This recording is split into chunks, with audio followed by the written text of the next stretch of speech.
Abra sua Bíblia então no Salmo 1, hoje é a segunda parte, última parte do sermão que começamos há 2 semanas. Pastor Pedro esteve aqui, interrompeu a série e agora nós concluímos com o Salmo 1.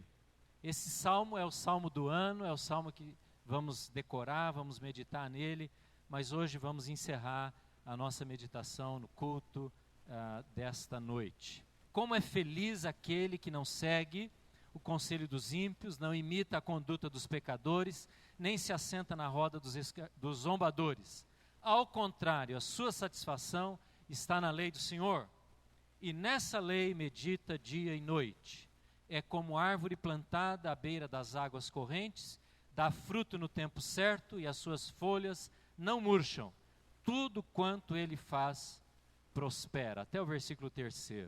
Esses dias alguém me alertou que dentre as marcas de água com gás, e eu gosto muito de água com gás, não é toda hora que eu bebo, que eu acho que se eu beber só isso não faz muito bem para o estômago, mas enfim, alguém me alertou que a marca que eu estava tomando tinha muito mais sódio do que as outras. E aí eu fui fazer uma comparação, e de fato eu estava escolhendo sem saber aquela marca. Eu não vou dizer, lógico, para você que gosta de água com gás, eu não vou dizer, você faça sua pesquisa, ou depois você pergunta particularmente para mim, mas eu percebi que eu estava bebendo uma água que achava ser boa, refrescante, mas estava fazendo mal para a minha saúde. Aliás, tem muita coisa que a gente bebe e come, a gente deveria saber melhor o que tem naquilo que nós estamos bebendo e comendo. E aí então eu abandonei essa marca e conheci outras marcas por comparação que tem uma quantidade muito menor de sódio. Ainda que essa é uma quantidade de sódio permitida pelo Ministério da Saúde, mas não era tão baixo como eu poderia estar bebendo. Então hoje eu sei a água que eu posso melhor escolher. Mas para isso eu tive que ter um padrão de avaliação. E eu fui comparar, não apenas comparar as marcas, mas eu fui também saber qual é a medida, então quanto você pode ter de sódio por dia e etc. Então quando você tem um padrão de comparação, você pode ter discernimento para decidir, não é assim? Sempre quando você vai decidir por alguma coisa, você tem que ter um padrão para comparar.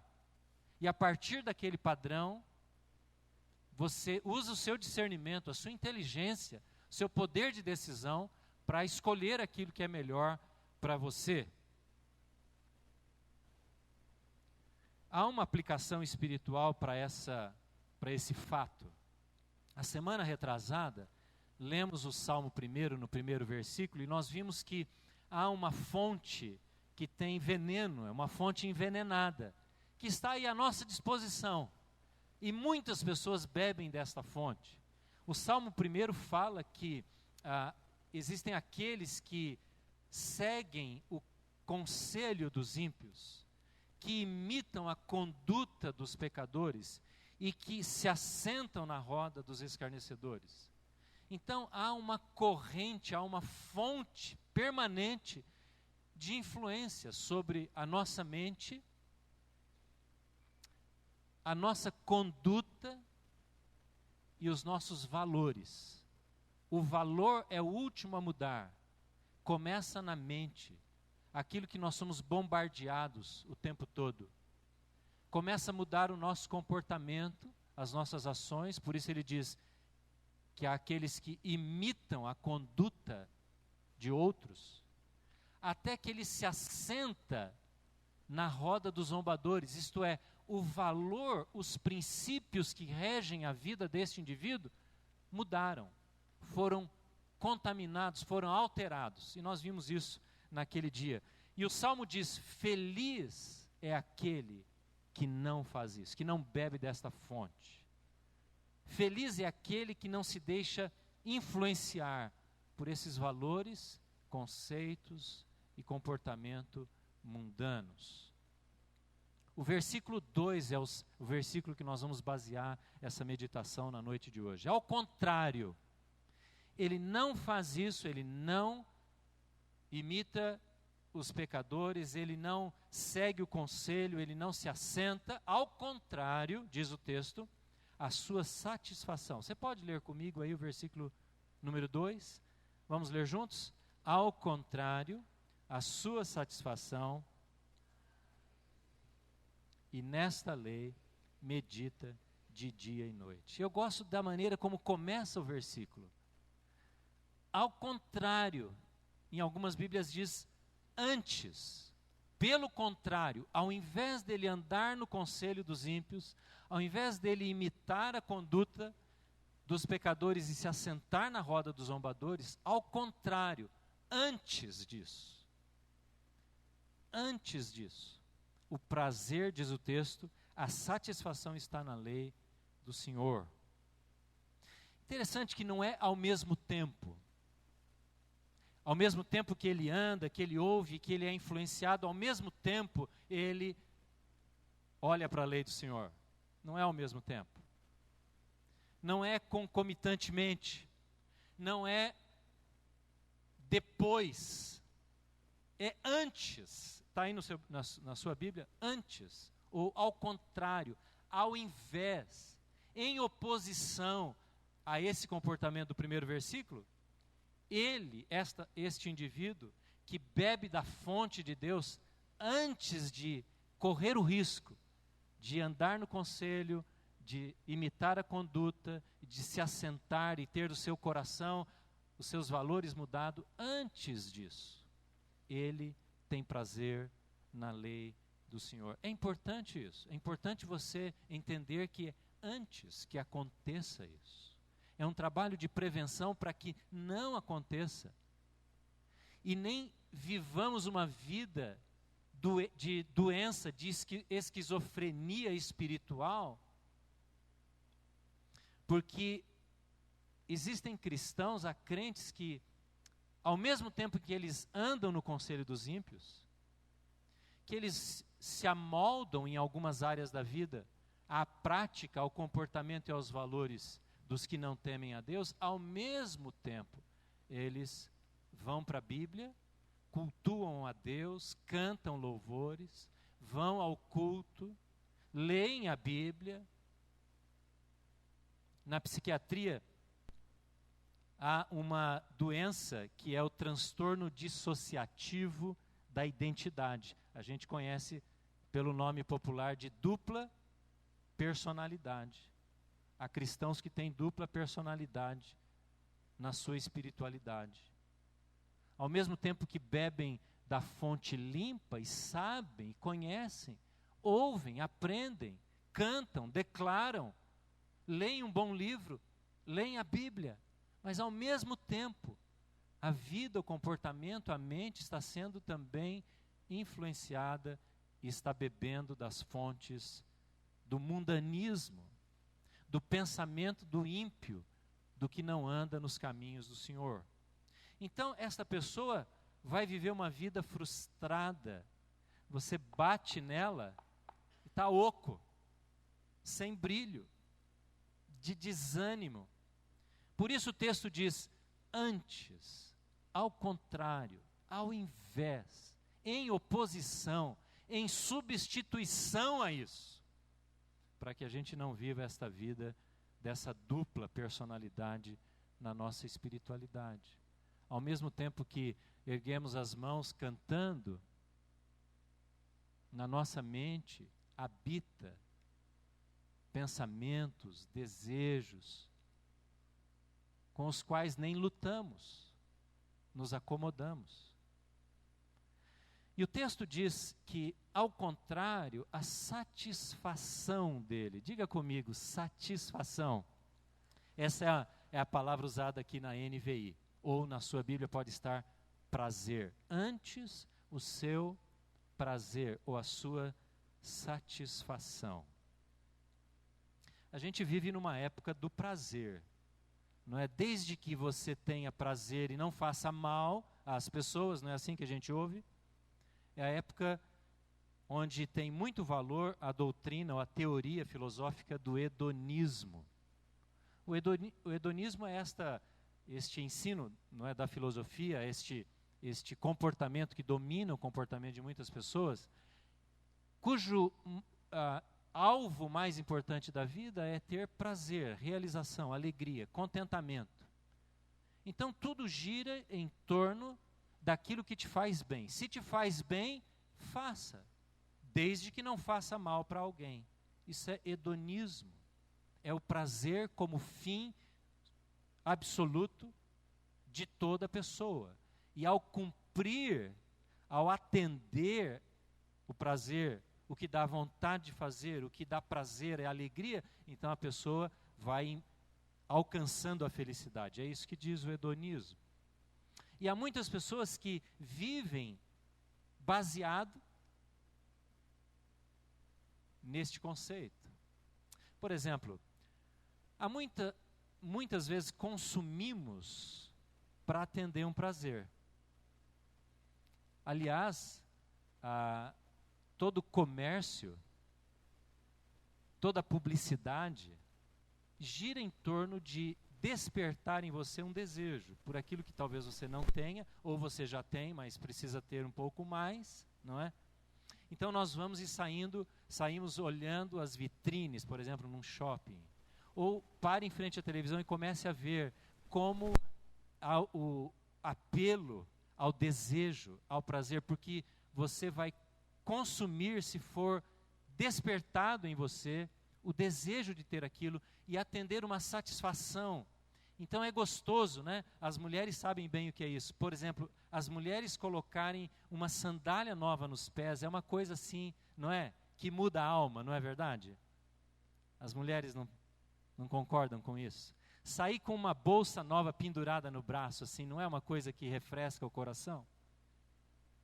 É verdade, não é? Os meninos aí têm um celular novo na mão, assim, que você segura bem firme, não é? São apelos, né? Carro e roupa e etc. Comida. Essas coisas vêm aos nossos olhos, não é? Ao nosso paladar, despertam o nosso desejo e nós passamos a consumir. Então, quem é desregrado, quem não se cuida, então ele passa a ser um consumista desenfreado, né? O cartão está no vermelho, está endividado, mas ele continua, porque ele está sofrendo desse conceito, dessa influência do hedonismo. Você tem que ter prazer, você tem que atender o seu desejo, atender a sua satisfação. Tudo é voltado para nós. Então, se eu tenho aquele bem, isso me alegra. Se eu olho para aquele bem e ele está perto de mim, ele é meu, ele me alegra. Mas se é da vitrine ainda, então eu fico com aquele sentimento de falta, né? Está faltando isso para mim ainda. O que o texto está dizendo é que a verdadeira alegria está fora de nós. Se nós baseamos a nossa vida em qualquer área, em buscar o contentamento, o prazer, a alegria, o texto fala em prazer, em satisfação, em alegria, naquilo que está em nós, que é para nós, que está em torno de nós. Tudo aquilo que faz parte da nossa vida, que é meu, que é nosso. Este é uma falsa alegria, é uma falsa satisfação. O que o texto está nos levando a pensar e a crer é que a alegria, quando ela está fora de nós, e ele está dizendo, a alegria está na lei do Senhor, não está no meu conceito, não está na minha crença, não está naquilo que eu acho que é bom para mim, mas está naquilo que Deus pensa, naquilo que Deus valoriza, naquilo que Deus nos ensina a fazer e nos manda viver. Quando a nossa alegria é buscada fora de nós, então nós estamos a caminho da verdadeira satisfação. Então a verdadeira alegria, verdadeiro prazer está em Deus, é o que ele está dizendo, está na lei do Senhor. Portanto, qualquer pessoa que buscar satisfação no outro que está junto a si, então eu busco alegria na outra pessoa que está comigo, eu busco alegria numa circunstância que eu vivo, num lugar que eu vou, em alguma coisa que eu tenho e posso comprar. numa pessoa que anda comigo, estas coisas que fazem parte de nós mesmos, jamais poderão trazer contentamento e alegria. O que o texto está dizendo é que a alegria precisa estar fora de nós, em Deus. Ele diz, cujo prazer, alegria, contentamento está na lei do Senhor. Nesse aspecto, existe hoje o consumo religioso. Há muita gente consumindo religião. Como se consome sapato, comida, carro, bens de consumo. Consumo religioso. Enquanto a religião está prometendo atender os meus desejos, eu estou nela. Enquanto a igreja promete, a mensagem do pastor ou de quem quer que seja, promete satisfazer as minhas necessidades, a minha cura, a minha prosperidade, a minha autoestima, a minha cura interior, a minha libertação, a minha família, etc. Então eu estou consumindo a religião, estou consumindo a mensagem, estou consumindo a minha presença na igreja, estou consumindo aquilo que me é ofertado. E quando para de atender o meu desejo, então eu paro de consumir. Você compreende isso? Infelizmente, a igreja tem caído nessa tentação, tem cedido a essa sedução de atender a necessidade do hedonismo religioso, dos desejos da alma do indivíduo. Então promete-se resolver as questões pessoais para que a pessoa continue consumindo a fé. Este é o pior consumo que se pode ter. Se consumir muitos bens materiais, se ser gastador, não é? Viver endividado é terrível.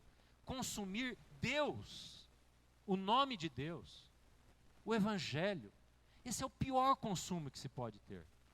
E há muitos que caem nisso, porque o prazer deles não está em Deus, mas nas coisas que Deus pode, o quê? Oferecer, dar para o consumo. E a igreja tem cedido a esta tentação, tem gerado esta fé umbilical, não é? Voltada para cá, para dentro, para mim. E enquanto eu estou bem, está tudo bem. Mas quando Deus deixa de responder, de fazer, de atender, então eu também me afasto.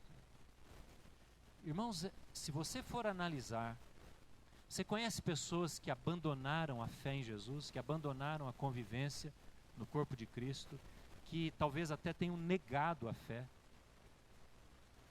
Tanta gente hoje se diz ex-evangélico, não é?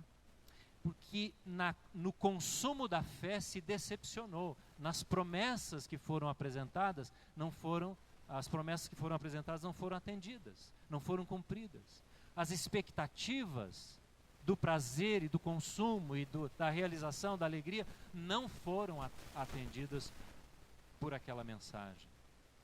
Mas aquele que tem o seu prazer na lei do Senhor, e guarde bem, se você não guardar mais nada do que eu falar aqui, já falei, guarde isso.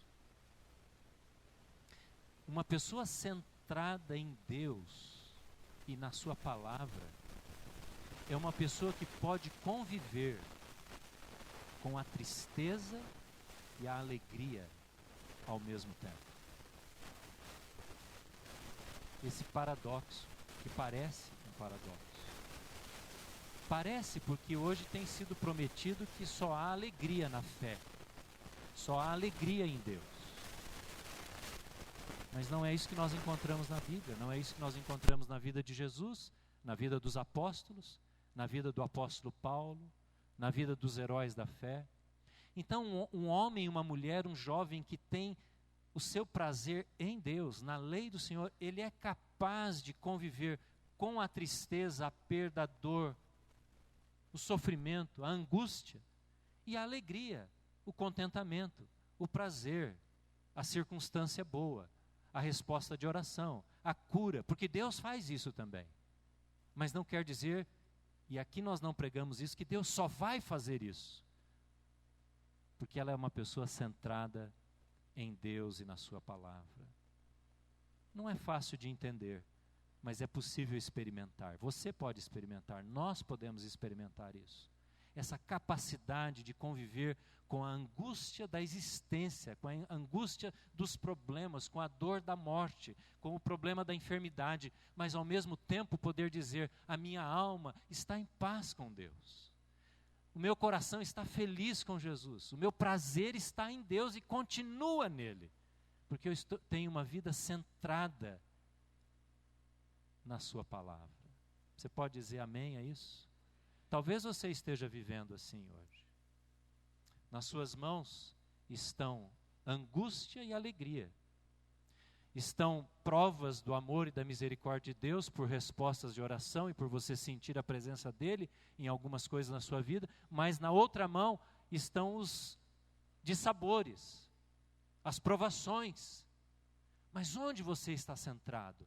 Onde é que você ampara a sua fé? Se é na palavra de Deus, você é capaz de viver assim. Trabalhando com esses sentimentos opostos e esses pensamentos opostos, essas experiências que parecem paradoxais, que não podem conviver, mas para um cristão verdadeiro, que tem centrado a sua vida na palavra de Deus, isso é possível. E continuar crendo que Deus cuida de nós, amém? Deus soberanamente, amorosamente, cuida das nossas vidas. E o texto continua dizendo que esta pessoa medita na lei do Senhor. Deixa eu falar um pouquinho sobre meditação, sobre meditar na lei do Senhor. Essa é uma palavra muito importante neste salmo. Talvez a palavra-chave deste salmo. Ele medita na lei do Senhor dia e noite. Ele não diz que esta pessoa estuda a lei do Senhor. Ele não diz que essa pessoa lê a lei do Senhor. Ele nem diz que a pessoa memoriza, sabe de cor as histórias da Bíblia. Não é isso que ele diz. Mas ele diz, na sua lei, faz o quê? Medita. A chave é esta. Medita. É você e eu entendermos o que é meditar na lei do Senhor. Não adianta ler a lei do Senhor. Não é que não adianta. Aliás, Apocalipse diz que são bem-aventurados os que leem a palavra dessa profecia. Mas não é o suficiente, não é o bastante, porque há muita gente que lê a Bíblia do ponto de vista da pesquisa, do ponto de vista da história. Então, existem níveis, não é, de compreensão da palavra de Deus. Você pode estudar a Bíblia, e é bom que você estude muito a Bíblia. Conheça muito a Bíblia. Saiba contar as histórias de cor, não é, de coração, para os seus filhos, para os seus netos. Esses dias eu estava conversando com a Mércia Damião e ela estava dizendo que contou a história de um dos personagens da Bíblia, não é, Mércia? Para o netinho que mora lá na Alemanha. Ela ficou um tempão ali contando a história de um personagem que o neto pediu assim, ali na hora. Tem que saber, não é? É muito bom a gente saber isso. Que bom que a gente conhece. Mas o texto está dizendo que há um nível, há uma relação com a palavra que vai além do ler. Talvez muitos aqui fiquem neste nível da leitura, do estudo, da compreensão. É muito mais do que isso, ele medita. Quando você compra um carro novo ou um aparelho novo em casa, você precisa ler um pouquinho, pelo menos, do quê? Do manual do proprietário, manual, enfim, que ajuda você. E às vezes os manuais são tão complicados que vem um mini manual, né, conciso. Mas de vez em quando você precisa, para saber se é um aparelho muito de alta tecnologia, você precisa ir lá no manual e procurar naquela página tal para entender o que diz aquele ícone, por exemplo, aquela nota lá no seu produto. E eu ouvi muitas vezes, e olha, eu já falei, mas não vou falar mais de hoje em diante. Eu já ouvi muitas vezes que a Bíblia é o manual que o Criador deu para a sua criatura. Nunca mais vou falar isso. Sabe por quê? Corremos o risco, e há muita gente que busca a Bíblia como você busca um manual do proprietário. Eu estou com um problema lá no meu ar-condicionado, que eu quero que ele funcione dessa maneira. Então eu vou no manual e leio só aquilo. Não interessa mais. Quando eu tiver um outro problema, eu vou e pego o outro item do manual. Há muita gente que tem essa relação com a Bíblia. É uma Bíblia do manual. Se eu estou triste, eu leio tal versículo. Se eu estou alegre, precisando de vitória, leio este. Se eu estou precisando de cura, leio aquele. Mas é apenas uma leitura para fazer bem para a alma, para animar o nosso coração. Eu não estou dizendo que você não pode fazer isso, não é isso que eu estou dizendo. Mas nós precisamos ir além. Nós precisamos aprender a meditar na palavra de Deus. Uma pessoa, quando nasce na fé, e ela não é madura ainda, é bem provável que ela vá ter essa relação com a Bíblia. Quando estiver triste, leia aqui. Quando estiver deprimido, leia lá. Quando precisar de orientação, leia aquilo lá. E assim por diante. Há uma época na nossa vida que nós vivemos assim, fazemos assim. Mas precisamos ir além. O que eu quero convidar você hoje a ir além. A não apenas ler a Bíblia desta maneira. A Bíblia não é manual do Criador para a criatura. Não é manual. A Bíblia é revelação do coração de Deus para nos fazer conhecê-lo. E meditar na Bíblia, eu li uma frase do Henry Nouwen esses dias e ele diz assim: eu medito na Bíblia não para conhecê-la, mas eu medito na Bíblia para que eu seja conhecido de mim mesmo, por mim mesmo. Eu medito na Bíblia não é porque eu quero apenas compreender, mas é porque à luz do texto da Bíblia, eu quero que Deus me fale sobre mim mesmo, sobre eu mesmo, sobre o meu próprio coração e mostre o que está aqui dentro de mim. Você está começando a compreender o que é meditar?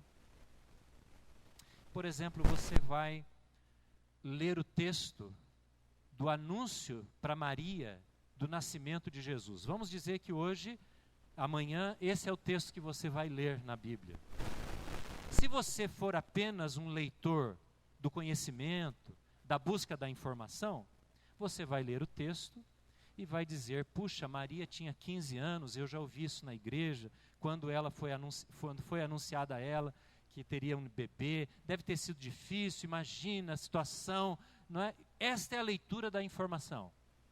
Essa é a leitura do conhecimento. Mas se você quiser meditar nesse texto, sabe o que você vai ter que fazer? Você vai ter que ler e depois reler. E depois ler novamente. E depois de fazer toda essa leitura que eu acabei de dizer, das pesquisas que nós fazemos, da compreensão racional da história, você vai ter que chegar a uma pergunta. Eu vou dar uma aqui, mas poderíamos fazer várias. Uma pergunta nessa história: como é que eu posso ser tão disponível nas mãos de Deus como Maria? Aí você começa a meditar. Aí a palavra de Deus começa a falar conosco. Aí Deus começa a ler o seu coração. Não é você apenas que lê a Bíblia, Deus lê você. A Bíblia lê você. E você se apresenta perante Deus e diz: Deus, a minha vida precisa ser moldada, não pelo conselho dos ímpios, você está compreendendo? Não pelo caminho dos pecadores. Eu não me amoldo segundo o conselho dos que não temem ao Senhor, mas eu moldo minha vida segundo o teu conselho. Como é que a minha vida pode ser tão disponível para o Senhor? Quais são as áreas que eu preciso disponibilizar a minha vida, como Maria fez? É no meu trabalho, na minha profissão, no uso dos meus talentos, e aí você vai fazendo perguntas para o Senhor, e o Espírito de Deus vai lendo você, vai fazendo um escaneamento de você, e vai mostrando como é o seu coração, o meu coração, e Deus vai falando conosco. Este é o processo de um homem, de uma mulher que tem prazer na lei do Senhor.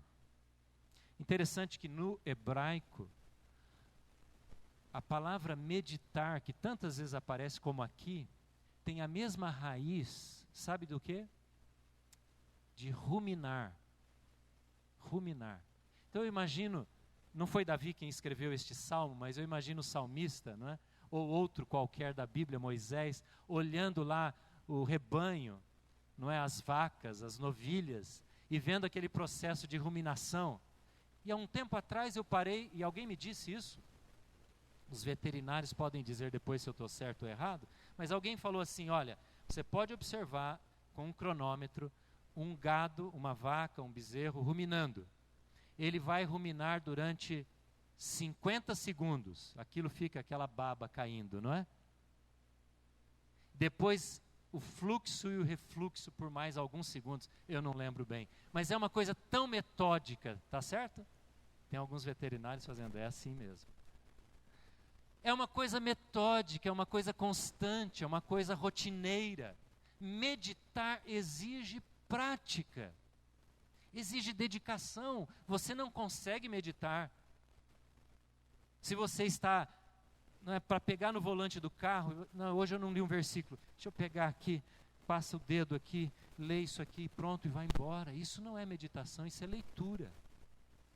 Faça isso, não estou dizendo para você não fazer, pelo menos isso faça, mas tem que ir além, tem que meditar. Feliz o homem, feliz a mulher que medita na palavra de Deus. Quando eu namorei a Jane, nós namoramos longe. Eu era pastor em Rancharia e ela morava em Osasco. E nós trocávamos cartas várias vezes por semana. Eu ia no correio quase todo dia. Porque é lógico, naquela época não tinha e-mail. Não tinha rede social. A rede social chamava correio. E para tê-la você tinha que lamber o selinho e botar lá na carta. E quando eu recebi uma carta da Jane, sabe, o que me importava não era o papel. Ela sempre mandava em papéis lindos, né? Envelopes bonitos. Mas aquilo não era importante, porque aquelas palavras representavam a Jane. Quando abrimos a Bíblia e temos essa sensação de deslumbramento, por que eu estou lendo a Bíblia? Porque Deus fala comigo através dela. É por causa de Deus. A minha alegria está no Senhor, não está no texto apenas. É como se lê uma carta de amor, não se pensa no texto, na poesia apenas, mas na pessoa que é o autor, a autora daquele texto. É assim que nós meditamos na palavra de Deus. Há muita gente que canta, que participa de reuniões de oração, que tem dezenas de CDs de louvor, que frequentam igrejas, mas não meditam na palavra. E essas pessoas, e eu quero dizer um alerta para você, eu coloquei aqui nas minhas notas em vermelho, alerta. Essas pessoas correm riscos grandes e graves de deixar o caminho do Senhor, ou viver essa dualidade, essa duplicidade espiritual. Precisa meditar na palavra, vá para a palavra. Deixa a palavra ler o seu coração, deixa a palavra escanear a sua alma e mostrar o que é que está lá escondido. Os sentimentos e pensamentos ocultos, que ao ler um texto, Deus pode falar com você e Deus fala com você. Aliás, deixa eu fazer uma pergunta aqui. Qual foi a última palavra que Deus deu a você? Quando foi? A última vez que Deus falou com você, pessoalmente, através da sua busca, do seu meditar. Quando foi? Eu não quero apertar você na parede, não quero constranger você, não quero desanimar você, mas eu quero te estimular. Para que quando alguém fizer essa pergunta para você e para mim, nós tenhamos assim, o ontem como resposta. Foi ontem, foi hoje que Deus falou comigo, porque eu meditei na sua palavra. Talvez esteja tão longe quando Deus falou com você, por você ter ido à fonte, você ter ido à fonte. Faz parte de um passado distante. Então a vida começa a ficar pálida, ficar sem graça, a espiritualidade começa a ficar oca. E a vida cristã passa a ser esse mecanicismo de vir à igreja, voltar para casa, vir à igreja, voltar para casa. E fica chato. Porque falta deixar que Deus fale ao coração. Beber da fonte verdadeira.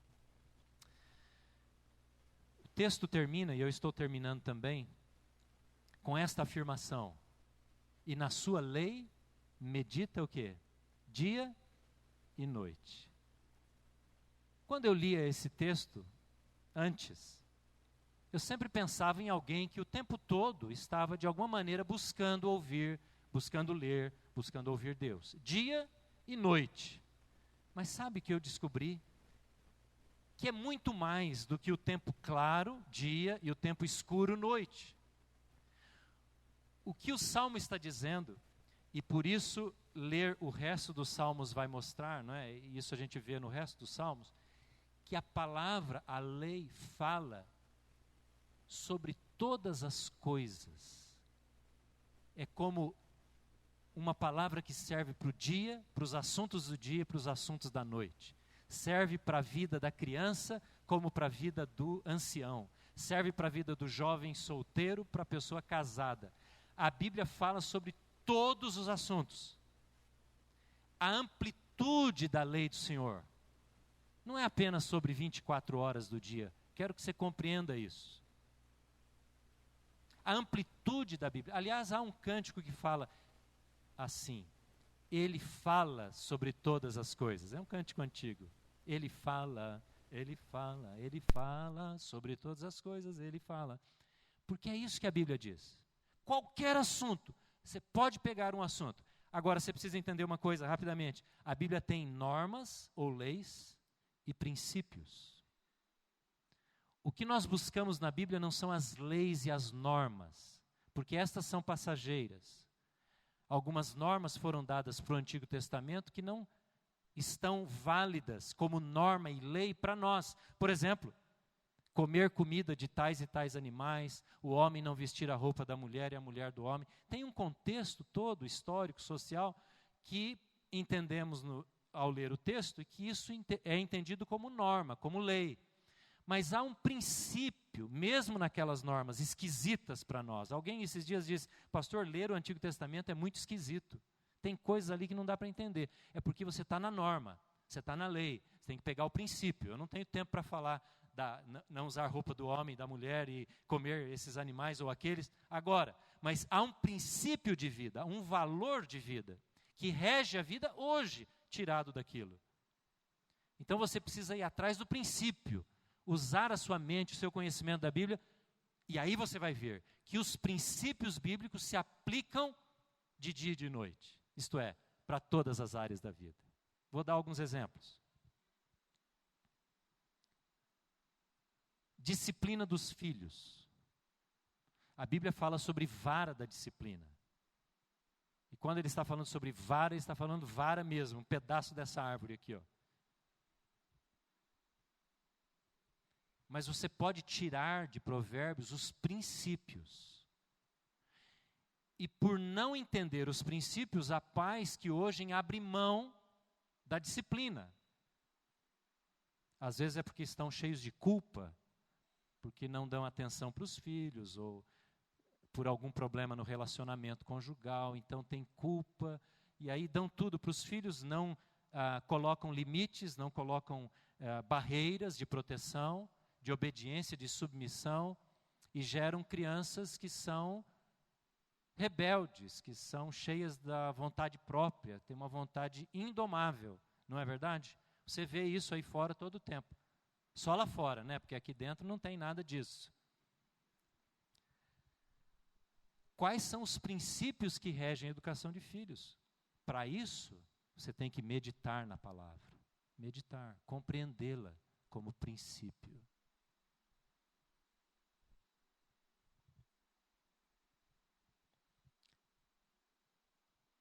A Bíblia não fala sobre internet, fala? Tem alguma coisa sobre Google na Bíblia? Não tem.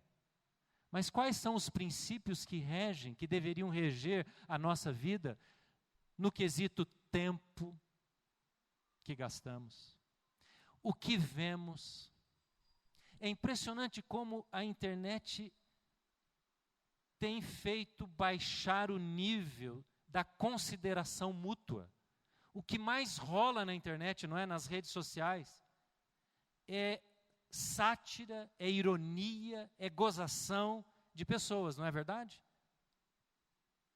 Quando você vê uma foto engraçada de alguém numa posição esquisita, que foi tirada por alguém, essa é a que mais dá, não é? Que mais é passada, que mais é enviada.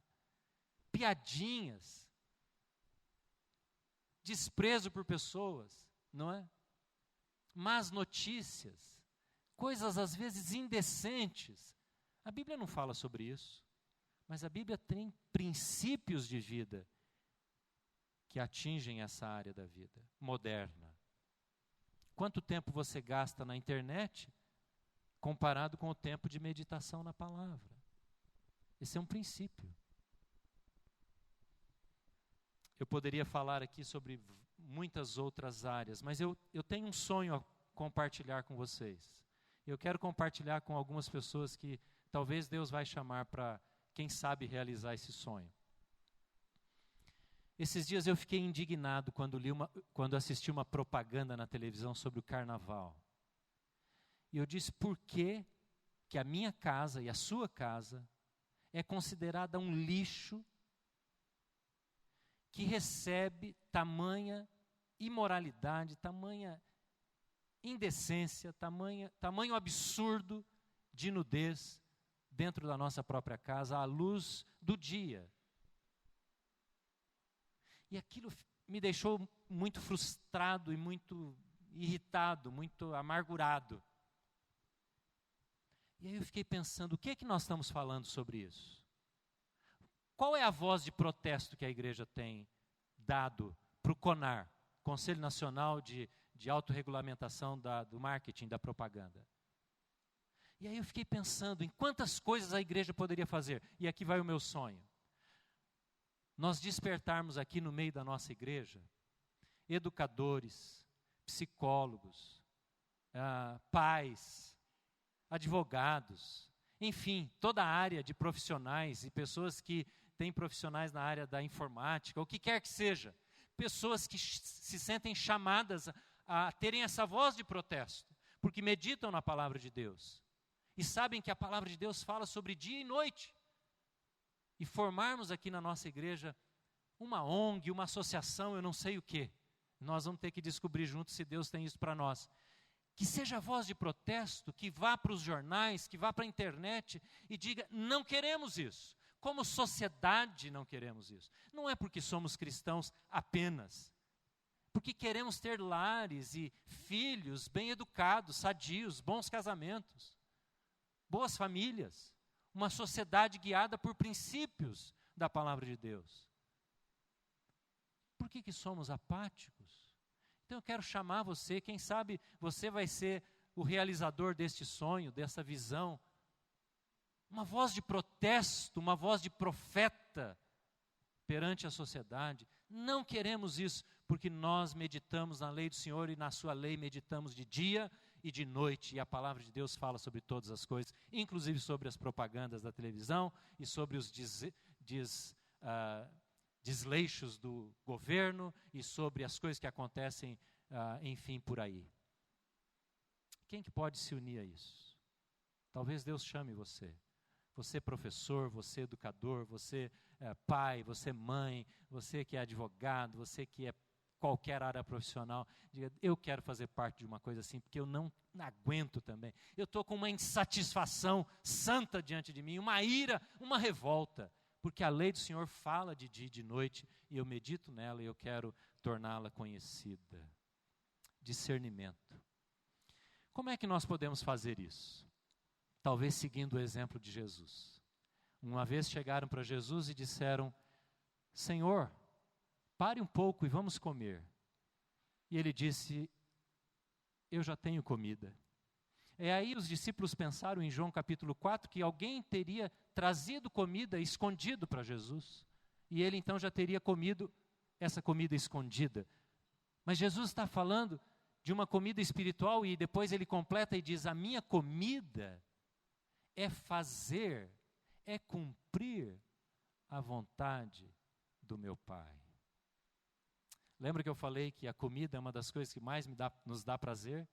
Jesus está dizendo: o meu prazer está no Pai, em cumprir a sua vontade. Será que é isso que precisamos decidir hoje? Ao exemplo de Jesus dizer: a minha comida, o meu prazer, o meu contentamento, a minha satisfação está em Deus. Está em Deus. Deixa eu dar um alerta para você, para alguns aqui, quem sabe. Isso nunca vai acontecer se primeiro você não abrir a sua vida e se render a Cristo. Se Jesus não for o Senhor da sua vida, o que eu estou falando para você é loucura. É loucura. Porque essa sabedoria de Deus é loucura para o homem. Então, primeira coisa que você tem que fazer, e se há alguém aqui entre nós que ainda não se curvou a Jesus e disse: Jesus, eu entrego a minha vida, eu me arrependo e eu volto para ti. Se você não fez isso ainda, não é possível entrar nessa jornada. Não é possível. A Bíblia vai ser informação para você. Mas se você hoje se curvar a Jesus, isso é possível. E se você já fez isso no passado, quem sabe hoje é a hora de dizer: Senhor, eu estou tão longe disso. O meu prazer está tão longe do Senhor. Meu prazer está fincado e firmado nas coisas que eu tenho, no que eu faço, naquilo que eu quero ter, ou naquilo que eu não tenho. Mas eu exijo do meu cônjuge, exijo dos meus filhos, exijo dos meus pais. Eu quero ter isso, eu quero ter aquilo. Há uma insatisfação no seu coração. Quero convidar você a voltar-se para o Senhor hoje e dizer: a minha alegria, Senhor, quero que esteja em Ti.